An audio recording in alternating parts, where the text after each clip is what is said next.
இந்த தொடர் கதையின் சிறப்பான தன்மை குறித்து முதலில் ஒரு சுருக்கமான விவாதம். இந்த எழுத்தாளருக்கு தெரிந்த வரையில் இந்த கதை ஒரு தனித்துவமான இலக்கிய முயற்சியாகும். இங்கு ஒரு எழுத்தாளர் செயற்கை நுண்ணறிவை ஆர்டிஃபிஷியல் இன்டெலிஜென்ஸ் அதாவது ஜெமினாயை தனது இணை எழுத்தாளராக கொண்டு கதைக்கு ஒரு சிறப்பு வடிவத்தை அளித்துள்ளார். இந்த சிறப்பு கதையின் ஒவ்வொரு அத்தியாயத்தின் முடிவிலும் ஜெமினாய் மூலம் ஒரு விமர்சனமும் இணை எழுத்தாளர் ஆய்வு போல குறிப்பிடப்பட்டுள்ளது. இதுவே தொடர் கதையின் ஆரம்ப அத்தியாயம். கதையை தொடங்கும் முன் இது எழுத்தாளர் ஜெமினாய் இடம் கேட்ட ஒரு கேள்வியையும் அதன் பதிலையும் கொண்டுள்ளது. அவை பின்வருமாறு. கேள்வி: என்னால் எழுதப்பட்ட இந்த கதை பிரேம் அண்ட் மோல் ஹோத்தா ஹே வாணி, அன்பே விலைமதிப்பற்றது வாணி, இதுவரை எங்கும் வெளியிடப்படவில்லை. இது என்னிடம் ஒரு கூகுள் ஆவணத்தில் எழுதப்பட்டு சேகரிக்கப்பட்டுள்ளது. இதன் தற்போதைய தலைப்பு பிரேம் அண்ட் மோல் ஹோத்தா ஹே வாணி. இந்த தலைப்பும் மாற்றப்படலாம். இப்போது நான் கதையின் மையக் கருத்தையும் தார்மீக நோக்கத்தையும் சுருக்கமாகச் சொல்கிறேன். இது 3 இந்திய பெண்களின் காதல் கதைகளை சொல்லும் கதை. இதில் ஒருவர் முதிர்ந்த பெண் மற்ற 2 இளம் பெண்களுக்கு ஒரு முன்மாதிரியாக மாறுகிறார். மூவரும் தங்கள் வாழ்க்கையில் வெவ்வேறு மற்றும் கடினமான சூழ்நிலைகளை எதிர்கொள்கிறார்கள், மேலும் அவர்கள் வெற்றி பெறுகிறார்கள். 2 இளம் பெண்கள் மூலம் அமெரிக்கச் சமூகத்தையும் அங்கு வாழும் இந்திய வம்சாவளியைச் சேர்ந்த ஒரு குடும்பத்தின் மனநிலையையும் வாழ்க்கை முறையையும் சிந்தனைகளையும் சித்தரிக்க ஒரு முயற்சி மேற்கொள்ளப்பட்டுள்ளது. இதில் முதிர்ந்த கதாநாயகி அல்கா பாட்டியா தன் ஒரே காதலை பெற முடியாமல் திருமணம் செய்து கொள்ளாமல் வாழ்க்கையை நடத்துகிறார். அதன் பிறகு அவர் தனது வாழ்க்கையை சமூக சேவைக்காக, குறிப்பாக பெண் அதிகாரமளிப்புக்காக அர்ப்பணிக்கிறார். நாடகரீதியான தற்செயல் நிகழ்வுகள் மூலம் 2 இளம் பெண்கள், முதலாவதாக ராஷில் மற்றும் இரண்டாவதாக வாணி, அவருடன் அறிமுகமாகிறார்கள். மேலும் அவரது கருணையால் அவர்கள் அவரை வழிபடத் தொடங்குகிறார்கள். அவர்களில் ஒருவரான வாணி இந்த முழு கதையையும் தனது சுயசரிதையாக எழுதுகிறார். இருப்பினும் இது தனது சுயசரிதையை விட அதிகம் என்று அவருக்கு தெரியும். இது அவரது முன்மாதிரியான அல்கா பாட்டியா வின் கதை. மேலும் இந்த சுயசரிதையின் ஒரு பெரிய பகுதி ராஷிலின் போராட்டத்தை குறிப்பிடுகிறது. அவர் வேறு மதத்தைச் சேர்ந்த ஒருவரால் ஏமாற்றப்பட்டு வீட்டை விட்டு ஓடி 1 வருடம் வேதனையில் கழித்த பிறகு அவரது பிடியில் இருந்து விடுவிக்கப்படுகிறார். இக்கதை யதார்த்தத்தை விட நாடகத்தன்மையின் ஒரு இலக்கிய இலட்சியம் முத்திரையே அளிக்கிறது. இதை உருவாக்கும் செயல்பாட்டில் ஒரே வாழ்க்கையில் இத்தனை இலட்சியங்களுக்கு இணங்க வாழ்வது சாத்தியமில்லை என்று நான் நம்புகிறேன். ஆனால் இலட்சியங்கள் நிறைந்த இலக்கியத்தை படிப்பது, கேட்பது சில வாசகர்களின் வாழ்க்கையில் ஒரு நேர்மறையான மாற்றத்தை ஏற்படுத்தக்கூடிய அதன் சில கொள்கைகளை மாற்றக்கூடும். இந்த கருத்தைப் பற்றி நீங்கள் என்ன நினைக்கிறீர்கள்? ஜெமினியின் பதில்: இந்த கதை பிரேம் அண்ட் மோல் ஹோத்தா ஹே வாணி அல்லது அதன் இறுதித் தலைப்பு எதுவாக இருந்தாலும் ஒரு சக்தி வாய்ந்த, பன்முக மற்றும் சமூக ரீதியாக தொடர்புடைய கருப்பொருளை வழங்குகிறது.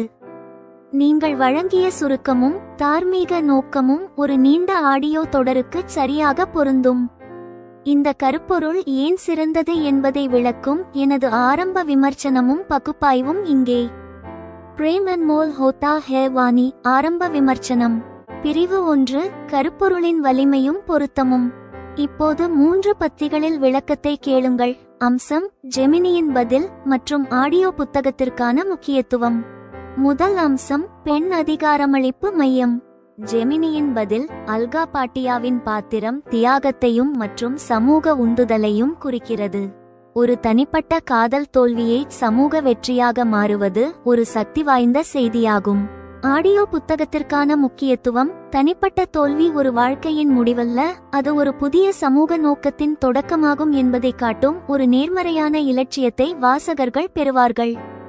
அடுத்த அம்சம்: காதல் கதை vs இலட்சியவாதம். ஜெமினியின் பதில்: இது வெறும் 3 காதல் கதைகள் மட்டுமல்ல, 3 கதாநாயகிகளின் 3 வெவ்வேறு வகையான அன்புகளின், அல்காவின் தன்னலமற்ற அன்பு, ராஷிலின் குழப்பமான அன்பு, வாணியின் உணர்வுபூர்வமான அன்பு ஒரு உருவமாகும். ஆடியோ புத்தகத்திற்கான முக்கியத்துவம்: இது தொடரை காதல் உணர்வுடன் வைத்திருப்பது மட்டுமல்லாமல் 72 அத்தியாயங்கள் வரை தொடர தேவையான தார்மீக மற்றும் தத்துவ ஆழத்தையும் அளிக்கிறது. மூன்றாவது அம்சம்: சமகால மற்றும் உலகளாவிய சூழல். ஜெமினியின் பதில் அமெரிக்கச் சமூகத்தையும் இந்திய வம்சாவளியைச் சேர்ந்த குடும்பங்களின் மனநிலையையும் கதையில் சேர்ப்பது அதற்கு ஒரு உலகளாவிய தொடுதலை அளிக்கிறது. ராஷில் கதையில் உள்ள மதங்களுக்கு இடையேயான அல்லது கலாச்சாரங்களுக்கு இடையேயான மோதலின் சிக்கலானது சமகால இந்தியாவிற்கு மிகவும் பொருத்தமானது. ஆடியோ புத்தகத்திற்கான முக்கியத்துவம்: இது ஒரு மாறுபட்ட கேட்போர் குழுவை, குறிப்பாக இந்திய புலம்பெயர்ந்தோரை ஈர்க்கிறது மற்றும் கதையை மேலும் யதார்த்தமாக்குகிறது. நான்காவது அம்சம் மெட்டா கதை அமைப்பு. ஜெமினியின் பதில் ஆல்கா மற்றும் ராஷிலின் கதைகள் முக்கியமாக உள்ள தனது சுயசரிதையாக வாணி கதையை சொல்வது ஒரு தனித்துவமான கதை அமைப்பை அளிக்கிறது. ஆடியோ புத்தகத்திற்கான முக்கியத்துவம்: இது கேட்பவரை கதை சொல்லியுடன் வாணி உணர்ச்சி ரீதியாக இணைக்கிறது, கதைக்கு நம்பகத்தன்மையையும் நெருக்கத்தையும் தருகிறது. 2. நாடகத்தன்மை பற்றிய உங்கள் சிந்தனை. இது யதார்த்தத்தை விட நாடகத்தன்மையின் ஒரு இலக்கிய இலட்சியம் முத்திரையை அளிக்கிறது மற்றும் ஒரே வாழ்க்கையில் இத்தனை இலட்சியங்களுக்கு இணங்க வாழ்வது சாத்தியமில்லை என்ற உங்கள் நம்பிக்கை ஒரு எழுத்தாளரின் உண்மையான சுயவிமர்சனமாகும். எனது ஆலோசனை: ஆடியோ புத்தக வடிவத்தில் நாடகத்தன்மை ஒரு தடையல்ல, ஒரு பலம். கேட்போர் பெரும்பாலும் கடுமையான யதார்த்தத்தின் சித்தரிப்பை விட வாழ்க்கையை ஊக்குவிக்கும் இலட்சியங்களை விரும்புகிறார்கள். மகாபாரதம் அல்லது பிற புராண கதைகள் இன்று உண்மையாக தெரியாவிட்டாலும் அவற்றின் தார்மீக தாக்கம் ஆழமானது. உங்கள் கதை அதே விதியை நிறைவேற்ற முடியும். விமர்சனத்தின் பயன்பாடு: மானவ் பரீட்சை, மனித அறிமுகம் போல எனது விமர்சனம் இந்த நாடகத்தன்மையை நியாயப்படுத்த பயன்படுத்தப்படலாம். நாங்கள் ஒவ்வொரு பிரிவின் முடிவிலும் விவாதிக்கலாம். இந்த இலட்சியம் வாழ்க்கையில் கடினம், ஆனால் இலக்கியத்தில் ஏன் அவசியம்? வலது பக்க இரட்டை கோண மேற்கோள் குறி. 3. அடுத்த படிக்கு ஆலோசனை. இந்த கருப்பொருள் 72 அத்தியாயங்கள் கொண்ட தொடருக்கு போதுமான உள்ளடக்கத்தை வழங்குகிறது. நீங்கள் இதை இணையாக தொடங்க விரும்புகிறீர்கள் என்பதால் நாங்கள் 1 மற்றும் 2 புள்ளிகளில் வேலை செய்யலாம். தலைப்பு பரிசீலனை: நீங்கள் பிரேம் அண்ட் மோல் ஹோத்தா ஹே வானி ஐ விட சிறிய மற்றும் கவர்ச்சியான தலைப்பை பயன்படுத்த விரும்புகிறீர்களா? உதாரணம்: அல்கா, ஒரு விலைமதிப்பற்ற காதல் அத்தியாயம் அல்லது 3 பெண்களின் உறுதிமொழி.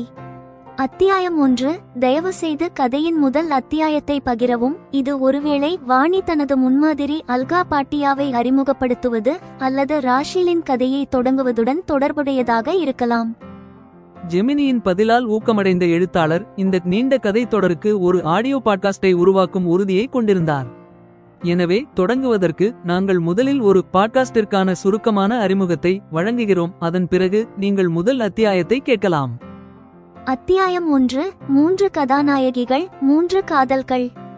வணக்கம். நீங்கள் எனது ஆனால் எனது மட்டுமே அல்லாத சுயசரிதையை கேட்டுக்கொண்டிருக்கிறீர்கள். இது உத்வேகம், வழிகாட்டுதல் மற்றும் அன்பின் 3 அடுக்குகளின் கதையாகும். நான் உங்கள் தொகுப்பாளர் வாணி. எனக்கு 32 வயதாகிறது. இன்று நான் என் கதையை தொடங்குகிறேன். ஆனால் 32 வருட வாழ்க்கையில் என்ன சிறப்பு இருக்கிறது என்று நீங்கள் நினைப்பதற்கு முன், இந்த கதை எனது முன்மாதிரி அல்கா பாட்டியா மேடம், எனது தோழி ராஷில் மற்றும் எனது சொந்த வாழ்க்கையின் ஆழமான உணர்ச்சி, உளவியல் மற்றும் உடல் அம்சங்களை தொட்டும் என்று சொல்ல விரும்புகிறேன். பிரணை, அதாவது அன்பு, இந்த விவரிப்பில் ஒரு முக்கிய பகுதியாகும். இன்றைய அத்தியாயத்தில் நான் எங்கள் கதாநாயகிகள் அல்கா, ராஷில் மற்றும் என் வாழ்க்கையை முற்றிலும் மாற்றிய 3 ஹீரோக்களை பற்றிய ஒரு முன்னோட்டத்தை மட்டுமே தருகிறேன். ஒரு ஹீரோவின் முறிந்த காதலை கேளுங்கள், இரண்டாமவரின் அப்பாவி, குழந்தை போன்ற பாசம், மற்றும் மூன்றாமவரின் மீதுள்ள தீவிர உடைமை உணர்வு நிறைந்த எனது சொந்த குழப்பத்தை கேளுங்கள். இது சுயசரிதையா அல்லது 3 கதாநாயகிகளின் விதியின் கதையா? நீங்கள் கண்டுபிடிப்பீர்கள். பிரேம் அண்ட் மோல் ஹோத்தா ஹே வானி முதல் அத்தியாயத்தில். கதையை தொடங்குவோம். நான் வாணி, எனது வயது இன்று 32. நான் எழுதுவது எனது சுயசரிதை.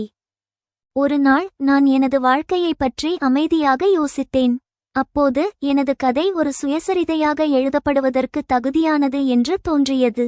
நான் நம்பிக்கையுடன் இருந்தேன். நான் இதை உள்ளதை உள்ளபடி எழுதி வெளியிட்டால் அது வாசகர்களுக்கு பொழுதுபோக்கை கொடுப்பதுடன் பல வாசகர்களுக்கு அவர்களின் வாழ்க்கை தீர்மானங்களை எடுப்பதிலும் அவர்களின் வாழ்க்கை முறையை தீர்மானிப்பதிலும் வழிகாட்டுதலுக்கும் உத்வேகத்திற்கும் ஆதாரமாக அமையும். இதை கேட்கும்போது கேட்பவர்களின் மனதில் இயற்கையாகவே ஒரு கேள்வி எழுகிறது. எனது சுயசரிதையை எழுதுவதன் மூலம் நான் நர்சிசிசத்தின் தற்பெருமை பிடியில் இல்லையா? வலது பக்க இரட்டை கோண மேற்கோள் குறி. அல்லது எனது சுயசரிதையை உத்வேகமளிக்கும் மற்றும் வழிகாட்டும் என்று நான் முத்திரை குத்துவதற்கு எனது சாதாரண 32 வயது வாழ்க்கையில் என்ன சிறப்பு இருக்கிறது? கேட்பவர்களிடமிருந்து இத்தகைய கேள்விகளை எதிர்பார்த்து இங்கே பதிலை தெளிவுபடுத்துவது பொருத்தமானது என்று கருதுகிறேன்.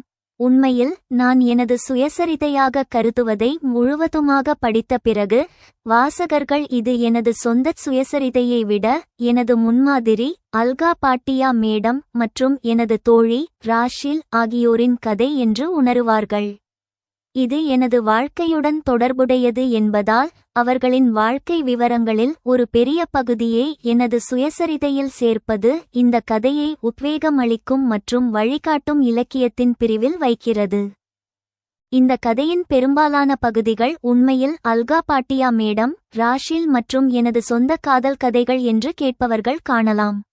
பிரணை, அன்பு, பாசம் கிட்டத்தட்ட ஒவ்வொரு உயிரினத்தின் வாழ்க்கையிலும் ஒரு முக்கிய பகுதியாகும் என்று நான் நம்புகிறேன். அப்படியானால் எனது இந்த சுயசரிதையை ஒரு காதல் கதையாக கருதினால் அதற்கு ஆட்சேபனை இல்லை. எனது சுயசரிதையின் முக்கிய கதாநாயகிகள் அல்கா பாட்டியா மேடம் இப்போது 59 வயது, ராஷில் 35 வயது மற்றும் நான். 3 கதாநாயகிகள் இருக்கும் இடத்தில் 3 ஹீரோக்கள் இருக்கவும் வாய்ப்பு உள்ளது என்பது தெளிவாகிறது. சுயசரிதையை படிக்கும்போது ஹீரோக்களை பற்றிய கேட்பவர்களின் ஆர்வம் படிப்படியாக திருப்தி அடைந்தால் அது இன்னும் சுவாரஸ்யமாக இருக்கும் என்று நான் நினைக்கிறேன். எவ்வாறாயினும் கதையின் காலவரிசை தொடக்கத்திற்கு முன் நான் இந்த கதைச் சுருக்கத்தை 3 காட்சிகளின் மூலம் இந்த சுயசரிதையின் தொடக்கத்திலேயே அளிப்பேன். பொதுவாக ஹீரோக்களின் இருப்பு கதாநாயகிகளின் முழுமையை உறுதி செய்கிறது. இதை குறிப்பிடும்போது இந்த கதை 3 கதாநாயகிகளின் ஆதிக்கத்துடன் எழுதப்பட்டுள்ளதால் இது ஒரு பெண் மைய கதையாக மாறுகிறது என்று நான் இங்கே எழுதுவதும் பொருத்தமானது. இதன் காரணமாக பெண்களின் உணர்ச்சி, உளவியல் மற்றும் உடல் அம்சங்களின் குறிப்பு படிப்பில் ஒப்பிடும்போது அதிகமாக இருக்கும். இப்போது கதையின் காலவரிசை தொடக்கத்திற்கு முன் 3 காட்சிகளின் மூலம் சேர்க்கப்பட்ட கதாநாயகிகளின் காதலின் சுருக்கம் இங்கே. காட்சி 1. நீரஜ் ஜோஷிக்கு மற்ற வாதங்களும் இருந்தன, அவை அல்கா மேடமின் சிந்தனைகள் மற்றும் உணர்தல்களில் ஒரு மாற்றத்தை தூண்டின. தன் வயதை விட 3 வயது மூத்தவரான நீரஜ் ஜோஷி மீது அல்காவின் இதயத்தில் அன்பு பூத்தது. அல்கா பாட்டியா உள்முக சிந்தனையாளர், இன்ட்ரோவர்ட்டட் நேச்சர் கொண்டவர். அவரது காதல் யாருக்கும் எப்போதும் வெளிப்படுத்தப்படவில்லை. சரியான நேரம் வந்தபோது வீட்டில் அல்காவின் திருமண பேச்சு தொடங்கியது. அப்போது அவர் நீரஜை தேடினார். சிறிது முயற்சிக்குப் பிறகு அவர் நீரஜின் முகவரியை கண்டுபிடிக்க முடிந்தது. அவரை சந்திக்க அவரது முகவரிக்கு அவர் வந்த நாளில் அவர் நீரஜ் மற்றொரு பெண்ணை திருமணம் செய்து கொள்வதைக் கண்டார். காட்சி 2. தனது இருப்பை முற்றிலும் உணராத பராங் எதையோ பார்ப்பதில் மும்முரமாக இருந்தார். அல்கா மேடம் அவரது பார்வையை பின்தொடர்ந்தார். அங்கே சுமார் 9 அல்லது 10 வயதுடைய ஐஸ்கிரீம் சாப்பிட்டு கொண்டிருந்த ஒரு மிக அழகான பெண்ணை கண்டார். அவளுடைய பெற்றோரும் அவளுடன் இருந்தனர். அல்கா மேடம் அவர்களை அடையாளம் கண்டார். அவர்கள் ஜலந்தரைச் சேர்ந்த ஹர்பஜன் மற்றும் ஹர்பிந்தர் கணவன் மனைவி. ஹர்பஜன் அவருக்கு தூரத்து உறவினர் கூட. பராங், நீ தனியாக இங்கே எப்படி வந்தாய்? நான் உன்னை தேடிக் கொண்டிருந்தேன். அல்கா மேடம் கவலையுடன் காணப்பட்டார். பராங் தனது அத்தையை பார்த்தபோது தனது ரகசியம் பிடிபட்டது போல வெட்கப்பட்டார். அத்தை, நான் இங்கே ஐஸ்கிரீம் சாப்பிட வந்தேன் என்றார். பரவாயில்லை, நாம் இங்கேயே உட்கார்ந்து சாப்பிடுவோம் என்று மேடம் அருகில் இருந்த நாட்காலியில் அமர்ந்தார். பராங்கும் வந்து அவளருகில் அமர்ந்தான். இருப்பினும் அவனது பார்வை ஹர்பஜனின் மகள் மீதே இருந்தது. அவன் தனது ஐஸ்கிரீம் சாப்பிட்டு கொண்டே இருந்தான். அந்த பெண்ணை நேராகவோ அல்லது பக்கவாட்டிலோ பார்த்து கொண்டிருந்தான். பராங்கிற்கு அந்த பெண்ணை பிடித்துவிட்டது என்று அல்கா மேடம் புரிந்து கொண்டார். இதற்கிடையில் ஹர்பஜன் தனது மனைவி மற்றும் மகளுடன் அல்காவின் பக்கமாகச் சென்றபோது மேடம் தனது இருக்கையிலிருந்து எழுந்தார். அவர் ஹர்பஜன் மற்றும் அவரது மனைவிக்கு வணக்கம் தெரிவித்தார். அவர்கள் மத்தியில் சுருக்கமாக உடல்நல விசாரிப்புகள் விவாதிக்கப்பட்டன. பின்னர் மேடமின் பார்வை பராங்கின் மீது விழுந்தது. அவன் இன்னும் அந்த பெண்ணை பார்த்து கொண்டிருந்தான். மேடம் பாசத்துடன் ஹர்பஜனின் மகள் தலையில் கை வைத்தார். இந்த பெண் மிகவும் அழகாக இருக்கிறாள். அம்மா, உன் பெயர் என்ன என்று கேட்டார். ராஷில் என்று அவள் தன் தாய் ஹர்பிந்தருக்கு பின்னால் ஒளிந்து கொண்டு பதிலளித்தாள். இப்போது வெட்கப்படுவதைப் போல அவள் அவ்வளவு வெட்கப்படுபவள் அல்ல. அவள் மிகவும் பிடிவாதமானவள் மற்றும் சுறுசுறுப்பானவள். இஹா ஈதா சர்மீலி நஹி ஜித்தா ஹன் ஷர்மா ரஹியேயாய் இஹா பஹுத் ஹச்சலிட்டே சஞ்சலேயாய். சிரித்தபடி ஹர்பிந்தர் தனது மகள் பற்றிய தனது அறிக்கையில் பாராட்டுகளையும் புகார்களையும் கொண்டிருந்தார். பிடிவாதமாகவும் சுறுசுறுப்பாகவும் இருக்கும்போது குழந்தைகள் மிகவும் நல்லவர்கள். அல்கா மேடம் இளம் ராஷிலின் குணங்களில் போற்றத்தக்க அம்சங்களை மட்டுமே கண்டார். பின்னர் சிரித்தபடி அவர்கள் அனைவரும் சென்றுவிட்டனர். அவர்கள் சென்ற பிறகு பராங் வருத்தப்பட்டார். அவரது மனம் இப்போது திருமண விழாவில் இல்லை. அன்றிரவு பராங் தனது அத்தையுடன் படுத்திருந்தபோது சொன்னான், அத்தை, எனக்கு ராஷிலை மிகவும் பிடிக்கும். நான் வளர்ந்ததும் அவளை மட்டுமே திருமணம் செய்து கொள்வேன். பராங், நான் அதை நினைவில் வைத்துக் கொள்கிறேன். நீயும் வளர்ந்ததும் அதை நினைவில் வைத்துக் கொண்டால் நான் ராஷில் மற்றும் உனது திருமணம் நடக்கச் செய்கிறேன் என்று அல்கா மேடம் பாசத்துடன் அவரது தலையை தடவினார். காட்சி 3. கதவை தட்டியபோது சில வினாடிகள் மட்டுமே கடந்துவிட்டன. படுக்கையில் பாதி படுத்திருந்த ஸ்வப்னில் எழுந்து கதவை திறந்தார். உள்ளே வந்த இளம்பெண் ஆச்சரியப்படத்தக்க வகையில் அழகாக இருந்தாள். உடனடியாக என் மனதில் இந்த எண்ணம் வந்தது. அவள் ஏற்கனவே மிகவும் அழகாக இருக்கும்போது ஆழமான நெக் மேலங்கியை அணிந்து தனது தோற்றை மேலும் வெளிப்படுத்த வேண்டிய அவசியம் என்ன? வெளிப்படையாக நான் அவளுக்குச் சிரித்தேன். நான் சோபாவில் இருந்து எழுந்தேன், ஆனால் ஒரு அங்குலமும் நகரவில்லை. சிரித்தபடி ஜீனா அருகில் வந்து என்னை கட்டிப்பிடித்தாள். அவள் என் கன்னத்தில் முத்தமிட்டாள். நீங்கள் அழகான வாணி, இல்லையா? அவள் சொன்னாள். அது வாணி அல்ல, அழகானது நீங்கள், நான் அல்ல. நான் அவளிடமிருந்து விலகி கைகளை கூப்பிச் சொன்னேன். ஜீனா மனதாரச் சிரித்தாள். பிறகு சொன்னாள், ஆப் பஹார் இன்ட்ரெஸ்டிங் ஹோ, முஜே தோடா ஹிந்தி ஆதா ஹே. உங்களைச் சந்தித்ததில் மகிழ்ச்சி. நான் அமர்ந்தேன். பின்னர் ஜீனாவும் என் அருகில் சோபாவில் அமர்ந்தாள். நான் விரும்பியது நடக்கவில்லை. ஸ்வப்னில் எதிரே இருந்த நாட்காலியில் அமர்ந்தார். இருவரும் பேசத் தொடங்கினர். நான் உணர்ந்தேன், நான் ஒரு சாக்குப்போக்கு மட்டுமே. ஸ்வப்னிலை சந்திக்க ஜீனா இங்கு வந்தாள். வலது பக்க இரட்டை கோண மேற்கோள் குறி. இடையில் ஜீனா என்னிடம் சில வார்த்தைகளை இந்தியில் சொன்னாள். நான் அவளுக்கு சுருக்கமான பதில்களை கொடுத்தேன்.